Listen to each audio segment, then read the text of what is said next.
Last week I talked about driving, our latest Belfast sculpture, and about the things we used to do when we were kids.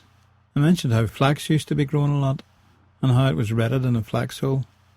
I never actually witnessed that process because, although my dad used to work for what was then called the Linen Thread Company, by the time I was around, man-made fibres had taken over, and very little linen was being made.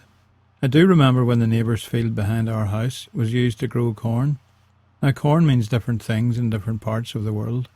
In the USA, it normally means maize, which we used to call Indian corn here in Ireland. It was first introduced here when America sent us some as famine relief in the 19th century.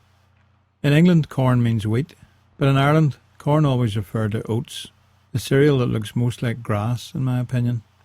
We don't grow much oats anymore because it mainly used to be grown to feed horses in the days when horses were used for agriculture. Then tractors began to appear on the scene, and horses became a thing of the past. The first tractors we saw were mostly old Ferguson 35s, before it became Massey Ferguson. These started up in petrol, and then ran on something called TVO, tractor vehicle oil. Diesel tractors came a bit later. In fact, out in the country we improvised our own tractors, usually by chopping the body off an old car and adding a sort of trailer body, more like an early pickup truck than anything. But you could use one to go around the field spreading manure or picking up hay at hay time. Yep, it was right out of the Beverly Hillbillies. I drove one of these, belonging to my Uncle Wally, who lived just up the road, when I was only about 6 or so. When I say drove, I just steered it in a straight line while it crawled along in first gear, and while my father and cousin forked peat litter from the hens we kept off the back of it. When we got near the hedge, my dad would jump down and steer it back towards the other end of the field, and then go back to work. When our neighbour's corn, oats was ripe in the field behind us, they brought in an old Ferguson 35 tractor, towing what we in County Down called a raper. In other words, a former horse-drawn reaper trailed behind the tractor to cut the corn. The sheaves were then bound by hand and stuck together to dry, the whole family taking part.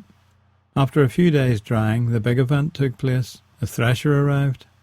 This was an old, originally horse-drawn thresher, made mostly of wood, painted with orange lead paint that had faded to a sort of pink colour. It was trailed into the field behind a tractor and then belt-driven from the tractor to thresh the corn. No such thing as a combine harvester in those days. Back then, practically everything was done by hand. When our hay was ready to cut in June, a neighbour would come and cut it with a raper. Then in the evening, the whole family would rake the hay into rows with huge wooden hand rakes. Even with my mother and uncles and cousins helping, it took hours to row 8 acres, and the next day they'd have to be spread out in the sun again. We didn't have such a thing as a baler either, so when the hay was ready, it was loaded by hand with a pitchfork onto a trailer, or one of those pickups, and hauled into the yard where it would be pitchforked again into the shed. Our neighbour on the other side had about 20 acres, which he farmed full time. He would stack his hay in fairly small stacks, and then later collect it with a buck rake, a large pronged implement on the back of the tractor, which reversed under the stack and lifted it up.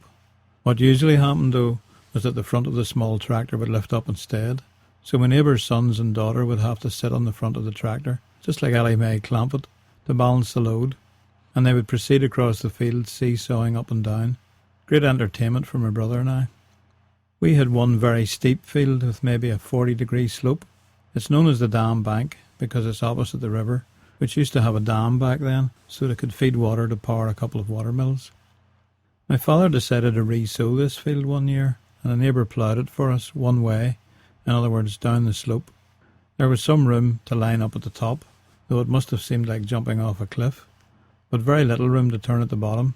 A very hair-raising and dangerous enterprise, which nobody would dream of attempting nowadays. After it was ploughed and harrowed, my father sowed the field, again by hand, using a piece of equipment which was common enough in those days.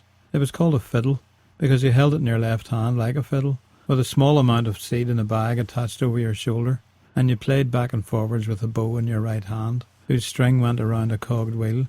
This wheel flung the seed out in each direction as you played, and all the sower had to do was walk back and forth across the length of the field, refilling the bag and sowing as he went.